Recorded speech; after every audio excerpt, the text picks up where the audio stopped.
guys, welcome to my channel. I'm Liz, and today I want to show you how to make fudge. Not just any old kind of fudge, Christmas fudge, holiday fudge, sugar cookie fudge, whatever you want to call it, we're going to be making it. Well, it's not whatever you want to call it. It's actually going to just be like a Christmassy fudge, and it's actually going to have white chocolate chips instead of chocolate chips. Chocolate chips are pretty good, and I have a pretty awesome recipe on how to make chocolate walnut fudge. I don't remember what I called it, but I'll make sure to link it. This fudge is actually pretty easy to make. There's only 3 basic ingredients that go into it. 4 if you count the sprinkles, which you should add the sprinkles to your fudge just because it makes it look super festive. It elevates this fudge to a whole new level. You can use whatever kind of sprinkles you have, whatever holiday sprinkles you have, and if you want this dessert like midsummer, just switch out the sprinkles or add some walnuts or pecans or whatever you want. Let me show you how to make it. It's pretty easy.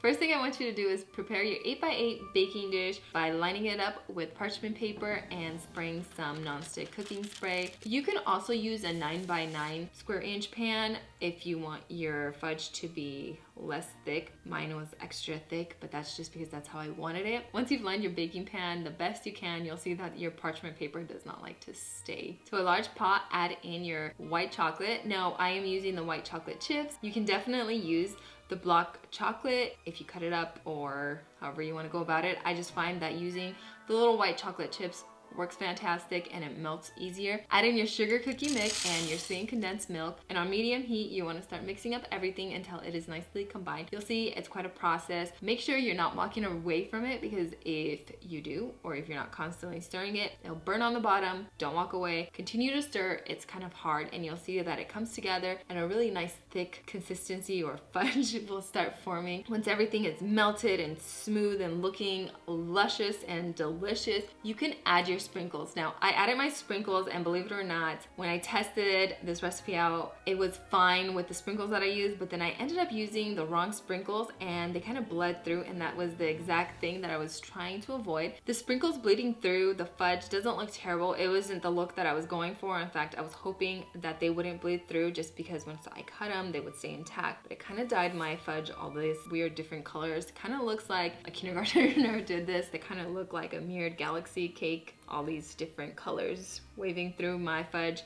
Kind of messed up. I wish I would have just added the sprinkles that I tested this recipe out with. I just ended up using different sprinkles, so just watch out for that. So I stopped mixing it. I poured it into my prepared baking dish. Once all your fudge is in your prepared baking dish, make sure you flatten the top out the best you can. Add some more sprinkles to it.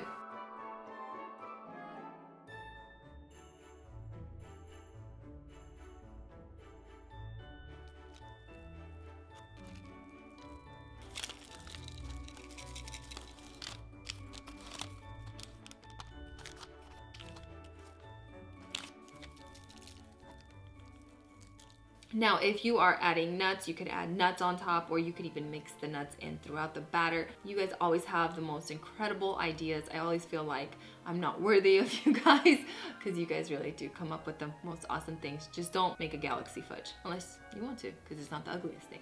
It just looks kind of like a kindergartner did it. Once you've done a wonderful job at adding your sprinkles on top of your fudge, set it aside and let this mixture kind of come to room temperature. Now, I just let mine hang out overnight, 24 hours, whatever. Wasn't in a hurry to get to it. Then when you're ready, slice it up and serve it up. It is really good, really indulging. Like, if you can imagine eating a bunch of those white chocolate chips with sweetened condensed milk, and it tastes exactly like a sugar cookie because of the sugar cookie mix. I promise you guys will love it.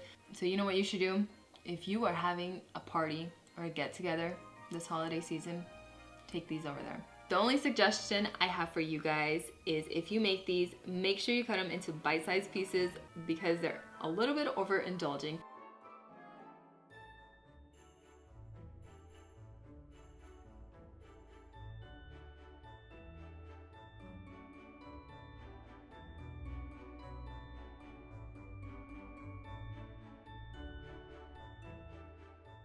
Alright guys, I hope you enjoyed this recipe. Make sure you are subscribed to my channel, comment, like, let me know what you're up to this holiday season. Until next time, bye!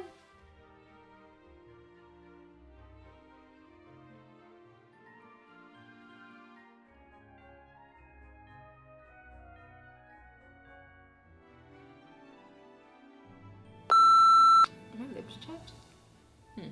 Not good. Like all chapped. It's all winter. I'm like flaking away here.